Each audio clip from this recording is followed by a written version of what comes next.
Yeah, good morning, sir. I hope you're well. Yeah, I'm doing well. And I'm sure you followed the budget presentation yesterday on the matter of agriculture and improving food production. What do you think? I said, good morning. I'm getting the feedback. I'm hearing myself. I don't know whether something can be done about it. I don't think it is coming from us because we can hear you clearly without any feedback at all. Okay, so I have no capacity to correct myself. Anyway, the budget was a great one, and it is simple, progressive, and target target based or need based budget. It's not trying to build castles in the air. It's not just like putting in something and just to please the public. No. So you can see that so far as agriculture is concerned, or the entire budget is concerned, it's to the heart of Ghanaians.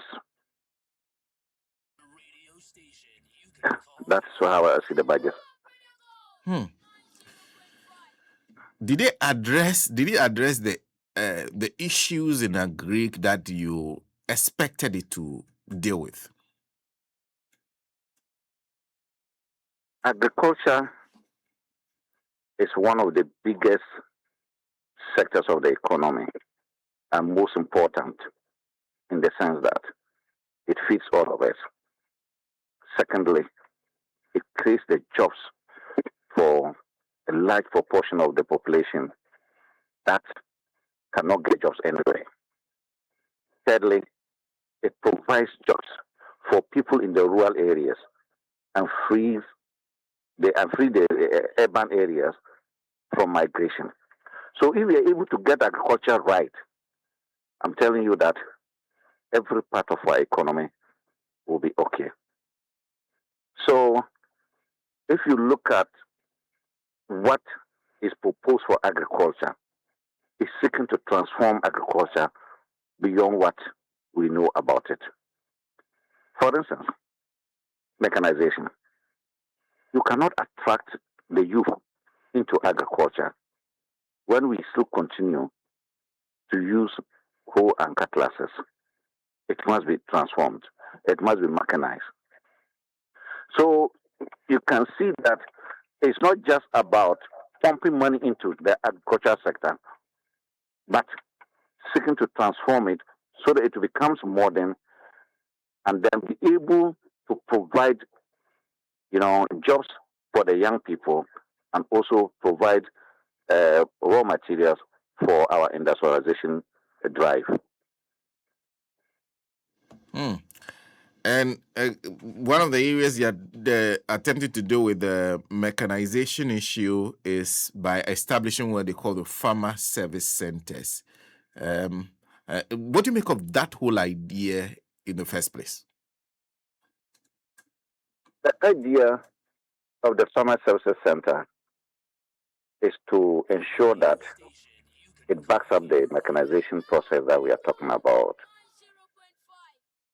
In every designated location, there will be a pool of equipment and resources which can easily be deployed to the farmers.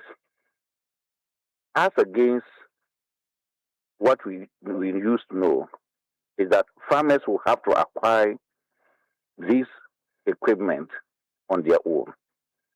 And given the price of those equipment, which are beyond the reach of the farmer, it eventually made the farmer not to be able to acquire it because the farmer never had the capacity to acquire them. With the farmer services centers, where you have the pool of machinery and equipment, which can be outsourced to the farmer to meet the farmer's need, which is a small one, and then allow other farmers to also benefit without necessarily having to look for that huge capital to import those machinery or to buy those machinery in the market. So that is the alleviation that it has brought to farmers. So the Farmer Service Center is a model that, when implemented very well, we would forget about the cry that there's no equipment when it gets to the time of harvesting rice. There are no combined harvesters. When it comes to plowing, we say that we don't have tractors, we don't have the equipment to do that. All that will be a thing of the past if it is properly implemented. And that's the point. You're saying if it is properly implemented. What are your own expectations of how government should handle such a policy? You know, given our experience, sometimes you want to give up. But anytime you want to give up, something comes up, a leader comes up and gives you hope. If you look at the government and the government officials, so far have given us the hope that they will walk their talk. And they have done that so far. So the only thing, logical and reasonable thing one can say is to say that they will continue in that trajectory. Then there's the idea of the investment in oil palm. What do you make of that, the kind of attention government intends to give to oil palm? Is this something that's realistic that will make the gains that government is anticipating? From listening to the finance ministers, it looks like they're expecting a lot from putting money in it. I'm associated with the oil palm for many, many years. I would say for decades. I have also my farms. It is one area that has transformed the economies of the areas that you find it. In fact, but for the oil palm sector, which cuts across the western, eastern, and then central regions in particular, I don't know what the unemployment and poverty level would have looked like. Aside that, the foreign exchange that it provides for us. Look,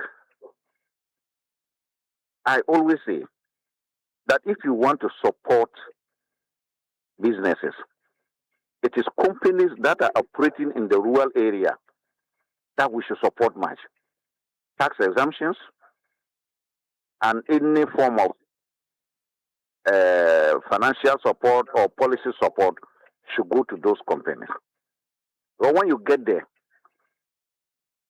you see that the whole economy is revolving around oil.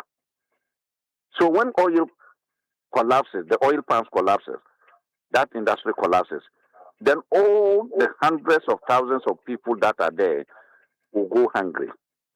So government has gotten it right. And I know they've gotten it right to target the oil palm industry because they have come to listen to the people on the ground. You know, they are doing this with the people and the operators on the ground.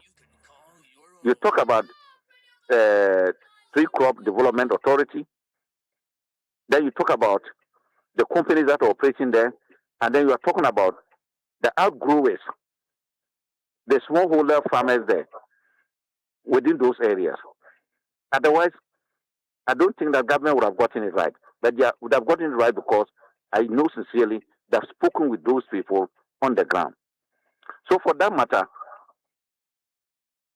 it is a shared vision, government vision, and the people's vision. Therefore, the commitment level, in my view, will be very, very high. So it is good that you invest in that area.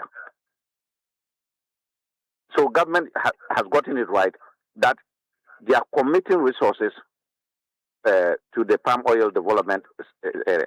And it is not the existing ones, but they are developing new ones, which the minister said. And I know that even private companies and individuals have already started developing oil palm beyond this area and in new areas. Yeah. You see, then let me conclude with you on the issue of the glut, because we heard a lot about food produced that farmers were not finding off tickets for. The move by the president is allocating more money and also asking for schools to take up most of those food and for schools to continue to buy locally. Good move.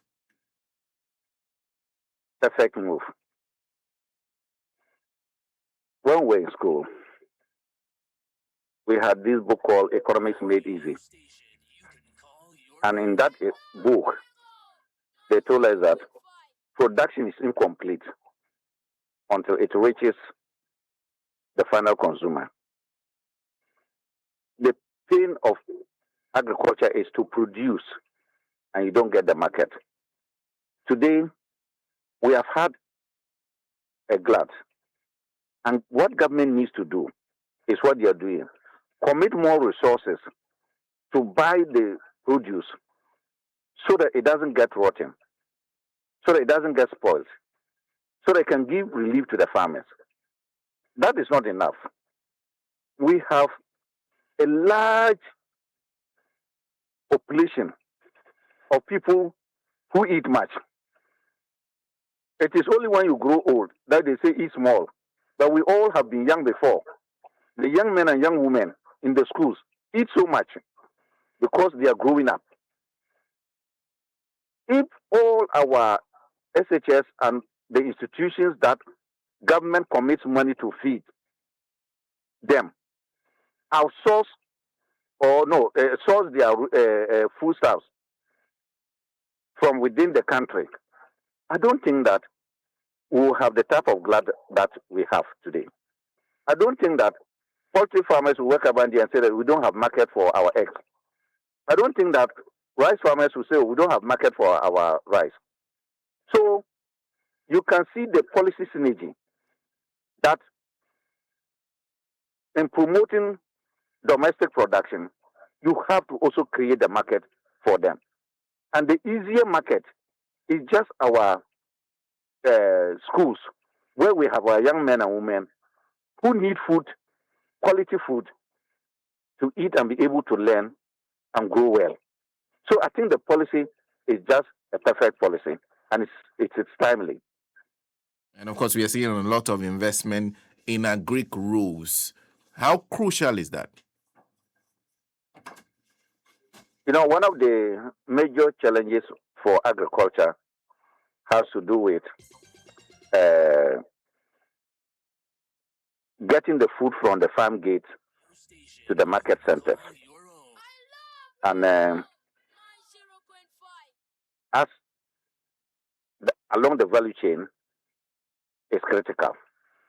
So the rules are critical because you can never be able to get the foodstuffs to the consumer without the rules. So that is a mandatory and agent investment area which government must do. In fact, it is an area that the farmers cannot do much about it. They can't construct the road. So government will have to intervene in those areas. And what government is seeking to do is addressing the real needs of the farmer. So inputs can be sent easily to the farm gate, and then when the produce is ready, it can also be transported to the market centers. And for you, the key thing is government should continue walking the talk. Government should continue walking the talk. We should encourage government to make sure that along the line, any official, any person who does not comply with what he or she is expected to do, then that person must account for that. So that we can create the discipline of implementation of policies. One of the major problems of this country is that we don't know how to implement. And when people deliberately refuse to implement policies the way they are, they get away with it. So, while government has got this laudable idea, it must ensure that the implementation is right. Mr. Kareweh, thank you very much for speaking to us. I'm grateful, sir. Edward Kareweh Esquire, like I said, I've been speaking to him for a few years now on the matter of Agric, constant conversations. So it's nice to hear him this morning. He says, when you want to give up, then somebody turns up and gives you hope. And this particular government is happy with them because at least when they say, they do. So the government is walking the talk. All you expect from the government is that whatever you come to tell us, just do. And he says the government has not attempted to build castles in the air. It's realistic, and he thinks it can all be done. That's a good assessment from someone like Mr. Kareweh. And I tell you, that's a serious statement on what this government has been doing. So whatever you are doing, keep doing it. And of course, because I've seen many people praising this particular government, that you keep it realistic and then you do the work. That's all people want. People don't want you to what they call it, plate the streets with gold. People don't want that. All they want is, if you say you build my road for me, do it. If it is 50 kilometers you can do it. Don't come and promise plenty and not deliver. And he says, so far, you are behaving. Continue to behave. That's all they ask. But it's city stability, city steady, Ghana ready. And of course, Furniture City is giving incredible discounts across a wide range of furniture, from sofas, dining sets, wardrobes, and office chairs to beds, decor, and so much more. There's something for everyone. This is your chance to transform your living room, upgrade your bedroom, or refresh your office. Premium quality at unmatched prices. And don't forget, Furniture City also has many special promo items already marked with 999. 999 for even greater savings. Yes. So if you see that, if you walk through any Furniture City shop and see 999, in that one there the price diff low. So those are special promo items. Hurry to any of their branches today. Spin test Tema Community 25 or Kumasi TUC and grab these exceptional deals while stocks last. For inquiries, call the numbers Spin Test branch. Call them on 0540 314 948. Call the Tema branch on 0257 961 451. And you can call Kumasi on 0594 006 063. Nancy? The luckiest is back again, bigger and better, with chances to change your life. Let me show you 2 easy ways to get in the game. First, grab your phone and dial *712#. *712#. Choose option 1 to buy a ticket for yourself, or option 2 to buy for someone else. Want the system to generate a lucky ticket for you? Go with option 1 again. Prefer to choose your own ticket number? That's option 2. Confirm your payment with Momo, and then you are in. Now the online way. Head to theluckiestafrica.com. Theluckiestafrica.com. Then you register. Tap on community tickets to either pick your number, your own lucky number, or let the system choose for you. You can buy a ticket for someone else too there. And when it's time to pay, use Momo if you are in Ghana, and pay with your card if you are abroad. One ticket can multiply your money by 500 times, and your whole community could win 10 times over. This is your golden chance. Hop on and let's get lucky together, because luck is everywhere.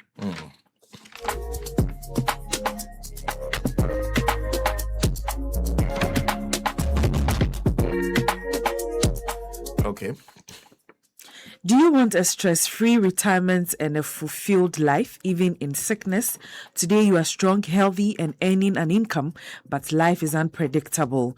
Illness or accidents can occur, leaving you permanently incapacitated and unable to work again.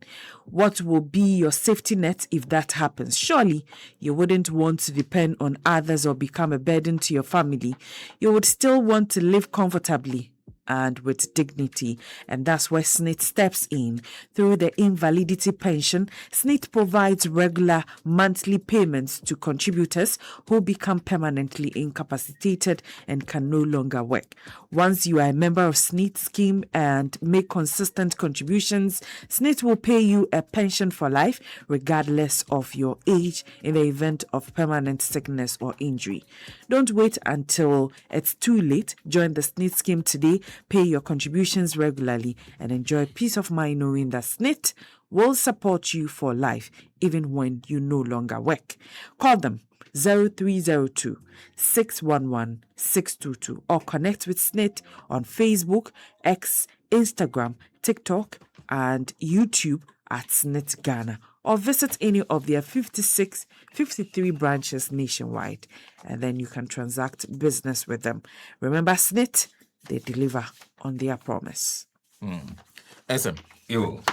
And Uncle Susie Abba Center for and so as we na Susie Abba Center for HMC na kwa kuyefia bema bi wo ho a wodwonso a wobrepa ai Johnson no emayesa ai obechima omo yesa nkrofo na omo entimi endwonso endro Ghana map e wo ho no bema dia wodwonso ese wodwonso no kotin Ghana map okura na betimi dia draw wo ho na 16 regions ni nyina no wetimi allocate be bi obia ho Greater Accra, Ashanti region, Volta region, be bi obia obia no na odi abanti bema a wono ebia de eye roba ebi ato bema nim ama odwonso a obrepa na se odwonso a na obema nim ehihye wo a ohu de wo ye ho mesrew 24 Susie Abba Center for edi eye CB men capsules no bi aba edi amount CB men aba edi amount sanso ena Susie Abba Center for ni memani wie no se made ehun nya yi pa san se Nyankopon ebo Adam ewo Eden throne mu no wanya Adam nko a ena obo Eve ede kan ne ho se de be ya ombe kambom na omaye honam baako intimisrew oba empanifo ede CB women capsules no so aba ede amount be mani esiesie ne ho no na wo ba so esiesie ho na yefie ho aye kama hemfo ne ba no matimi ade ben atena ache mora omunko faje check sanse Christmas ena ede ben ena ebe oba wo de ne burning sensation ni bi bra ugu ye de ben ugu nsu anase bosome so na wo so kwa fichira yankuto ena wonam CB women capsules ewo ho ede ma mesrew CB men any CB women no ope bi ato Ghana hadie se herbal shop pharmacy anase chemical shop bia no obenya bi atimi ato ewo ho na ope ne dodo mu ne doso promo atimi atu akwakoton de amesrew for ni chirimu ewo Repage Ventures ewo Okanshi anase any Susie Abba for any ensawso ewo 0247 111671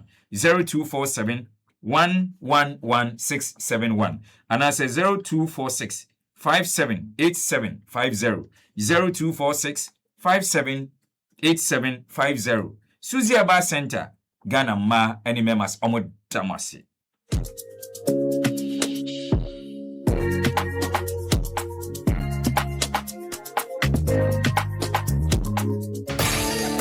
Hisense is best known for all your electronic appliance needs, such as television, refrigerator, chest freezer, and air conditioners. But did you know we have laser television, gas cooker, washing machine, smartphones, sound systems, water dispenser, microwave, blender, rice cooker, kettle, iron, air fryer, just to mention a few. Hisense is the only electronic company in Ghana that gives you 5 years manufacturer defect warranty. Visit any of our showrooms in Accra, also in Tema, Kumasi, Takrade, Takwa, Mankesim, Obuasi, Sunyani, Tetima, Tamale, Hohoi, Koforidua to purchase any Hisense product at the best price. Hisense means best quality, best durability, best for energy efficiency, best for affordability, best for style, right, best for technology. Speaker.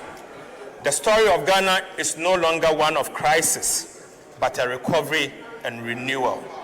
Mr. Speaker, the reforms we have undertaken are not quick fixes. They are the foundation of resilience, competitiveness, and inclusive economy. Right, Honorable Speaker, the Mahama administration is not just